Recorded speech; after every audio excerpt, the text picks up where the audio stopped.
by default, human beings are biophilic. Bio means biology and philic means attachment.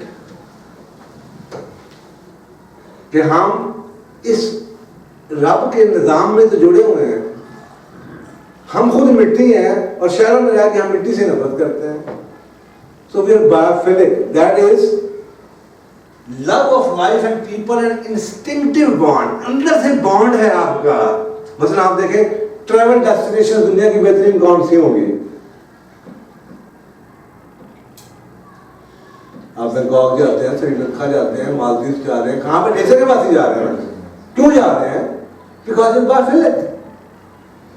बच्चों को options दी गई कि ये तुम्हारा स्कूल का जबरदस्त 5 स्टार स्कूल है और ये तुम्हारा ग्राउंड है।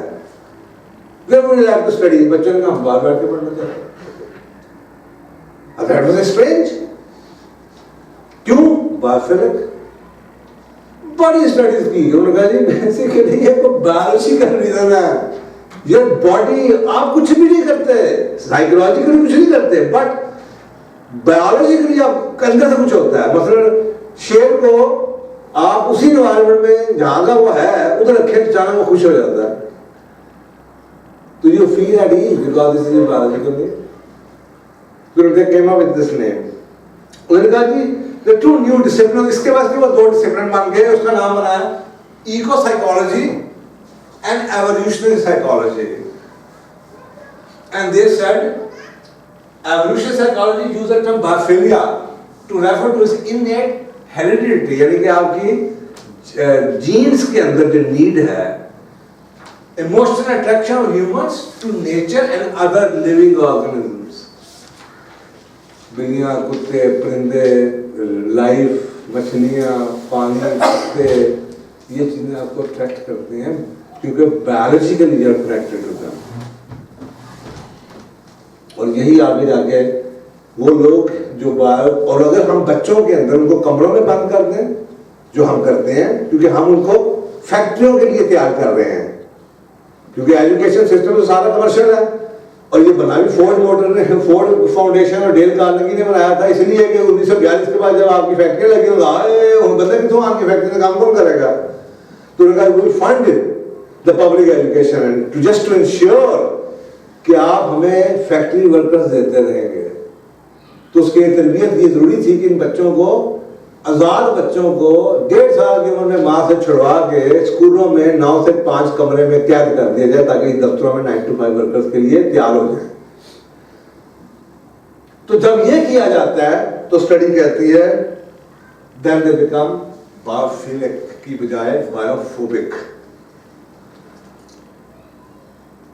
वही नेचर, हाय मिट्टी, बहुत गंद है, मुझे एलर्जी है, they will become biophobic। और ये जुल्म आप करते हैं मेरे साथ। जब माँ चीखें मारती है मिट्टी को क्यों हाथ लगाया, गंदे काम क्यों कर रहे हो, मिट्टी पे जमीन पे क्यों बैठे हुए हो, स्पेनिश टाइलों पे बैठे हो तो आप उन्हें बायोफोबिक कर देते। अब वो सारा जिंदगी एलर्जी में गुजारेगा, मशीनों के आगे गुजारेगा। यही तो वो चाहते थे ताकि उनको कंज्यूमर भी मिले, उनको सारी ज़िंदगी पेशेंट भी मिलता रहे, सारी ज़िंदगी वो आपसे कमाते रहे। आपने एक इंसान के बच्चे को उसके नेचुरल हैबिटेट से उठा के आपने मैन मेड हैबिटेट के अंदर घुसा दिया।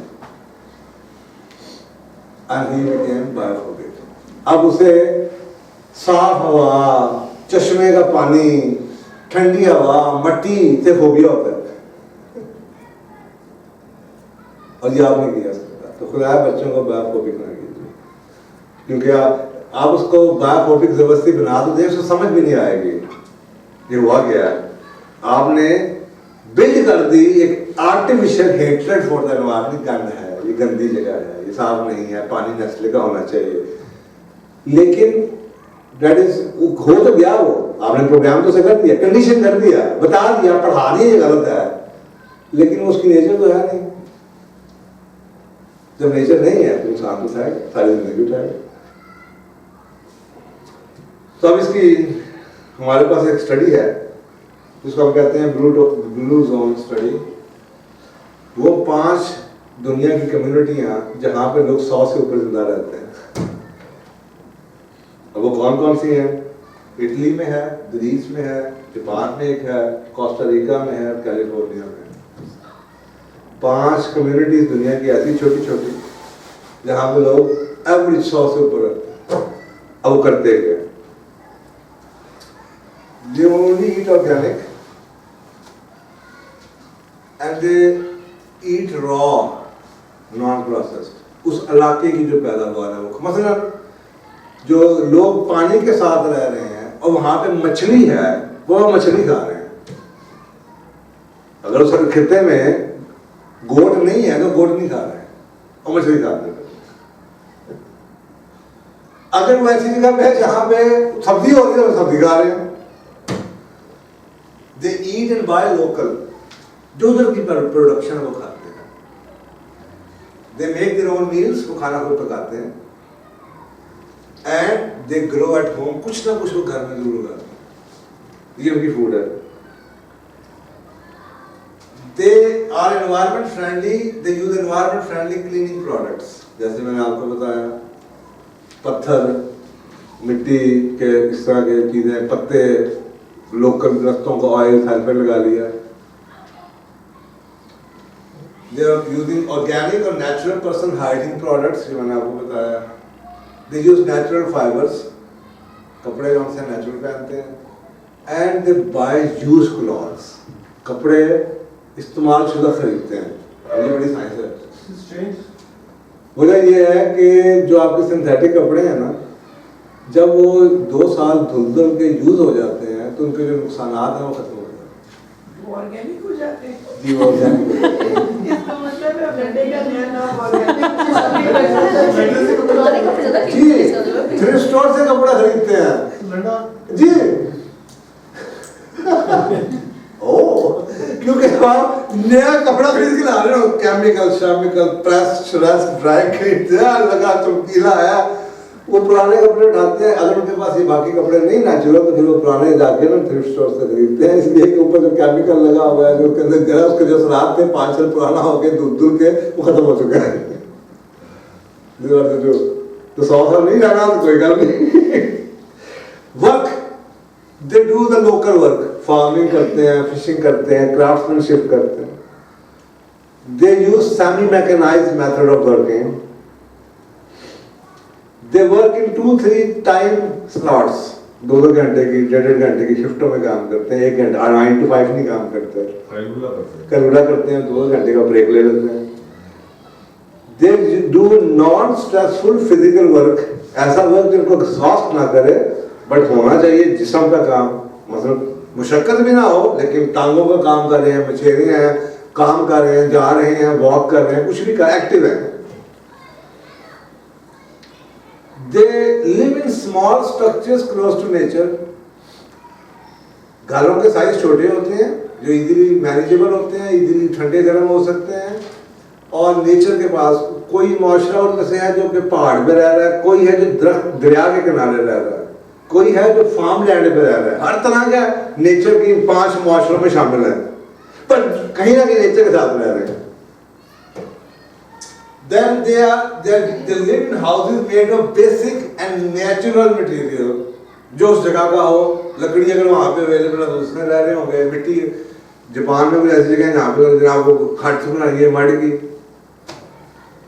Use of natural light and heating, natural जो सोर्स है, गोया है या लकड़ है उधर, जो उधर का नेचुरल सोर्स है जो आपके पास अवेलेबल है, उससे आप हीटिंग करते हैं। Because they are environment friendly people, they are not abusing nature, they are natural resources। और उसी तरह से दिन शुरू करते हैं नेचुरल लाइट के साथ, और दिन की पत्तियों से बचते हैं, उसी लाइट के अंदर सारे जिंदगी अपनी गुजारते हैं। Then they early rise and early to bed, and also minimum technology intervention की लाइफ में नजर आती है। Socially they have very strong communal sense, they have very strong family ties and closeness, they have healthy non-stressful connection with people, Pakistan में भी connection है लेकिन stressful है। रात 11 बजे घर बढ़ जाएगा, चाह पियाओ जी, बताए बगैर मुंह उठाए चले आ जाएंगे। शादी में अगर पैसे ना दिए तैसी की तैसी नाराज होकर बैठ जाएंगे, स्ट्रेसफुल है।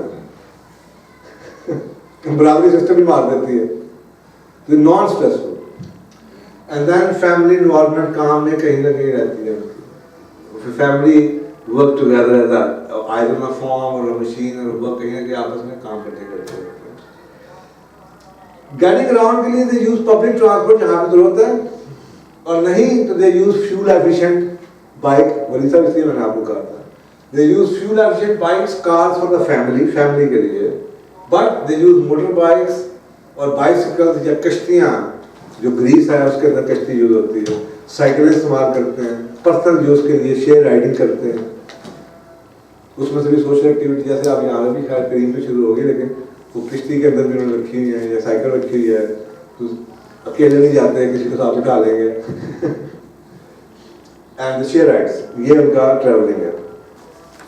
समरी ये है कि the world's longevity, all stars not only live longer, they also tend to live better life. बीमार नहीं होते, ये नहीं सिर्फ लंबे जीते हैं, they also have better quality of life. ये नहीं कि 100 जीते 100 तक हैं और आखिरी 20 तक बिस्तर पे गुजारते हैं, ऐसा नहीं है। चलते फिरते मरते हैं। They have very strong connection with their family and friends. They are very active people.